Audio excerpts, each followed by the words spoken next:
Assalamualaikum warahmatullahi wabarakatuh. Perkenalkan, nama saya Davina Ratu Pranedian dari kelas 11 MIPA 6. Pada kesempatan kali ini, saya akan menyampaikan pendapat saya mengenai dampak pandemi COVID-19 bagi pendapatan nasional serta perekonomian negara.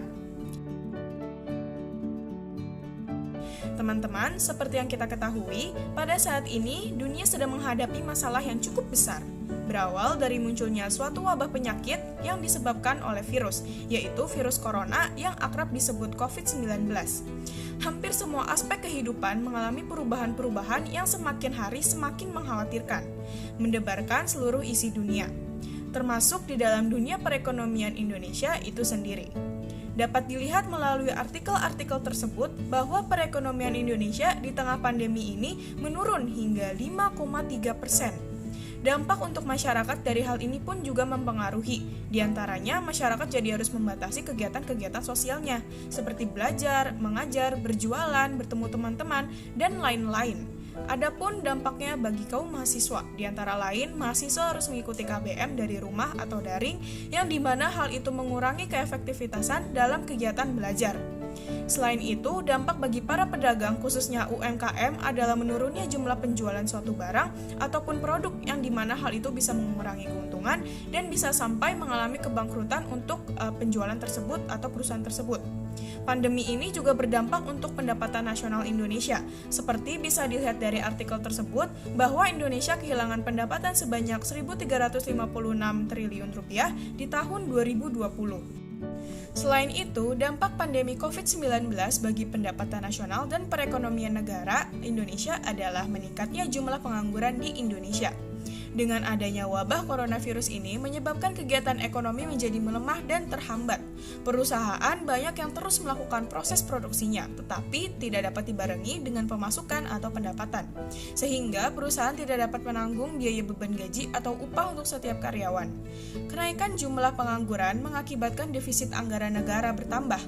Dilansir dari kontan.co.id bahwa anggaran pendapatan dan belanja negara atau APBN tahun 2020 mengalami peningkatan defisit hingga menjadi sebesar 6,27% dari produk domestik bruto atau PDB.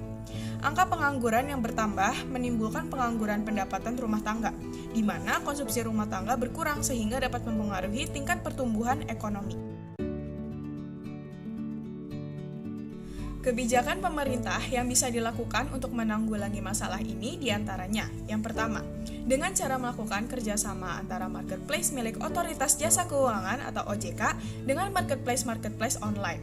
Melalui program-program tersebut, para pelaku UMKM bisa mempromosikan barang-barangnya melalui marketplace tersebut dan juga supaya masyarakat luas bisa dengan mudah mencari produk-produk yang menjadi kebutuhannya. Yang kedua, mengadakan bantuan sosial untuk para masyarakat yang kurang mampu. Bantuan yang diberikan bisa berupa uang tunai, sembako, dan lain-lain. Hal ini dapat membantu perekonomian masyarakat agar tetap terjaga dan stabil. Yang ketiga, membuka lowongan kerja untuk karyawan yang di-PHK. Pengangguran akan menyebabkan pendapatan nasional yang berasal dari sektor pajak akan berkurang. Hal ini terjadi karena pengangguran yang tinggi akan menyebabkan kegiatan perekonomian menurun juga, sehingga pendapatan nasional pun akan menurun. Dengan demikian, pajak yang harus dibayar dari masyarakat pun akan menurun juga. Oleh karena itu, dengan dilakukan pembukaan lowongan pekerjaan ini dapat membantu menaikkan perekonomian negara sekaligus meningkatkan perekonomian orang-orang yang sebelumnya di-PHK agar dapat mempertahankan kehidupannya. Yang pertama, melakukan belanja besar-besaran guna meredam kontraksi ekonomi akibat pandemi COVID-19. Langkah tersebut dipilih karena pada masa krisis akibat pandemi COVID-19, belanja pemerintah diakui sebagai instrumen pengungkit pemulihan ekonomi. Di samping itu, sektor swasta dan UMKM harus dipulihkan dengan stimulus. Yang kedua, pemerintah membentuk Komite Penanganan COVID-19 dan Pemulihan Ekonomi Nasional. Pada komite ini, Erlangga Hartarto bertindak sebagai pemimpin dan Erick Thohir selaku ketua pelaksana. Komite tersebut akan memastikan penanganan kesehatan dan ekonomi berjalan sinergi dan menjaga pertumbuhan ekonomi pada kuartal 3 tahun 2020. Ketiga, pemerintah memberi bantuan kredit berbunga rendah dan menyiapkan berbagai program agar UMKM bergeliat kembali. Salah satunya adalah kebijakan restrukturisasi dan subsidi bunga kredit.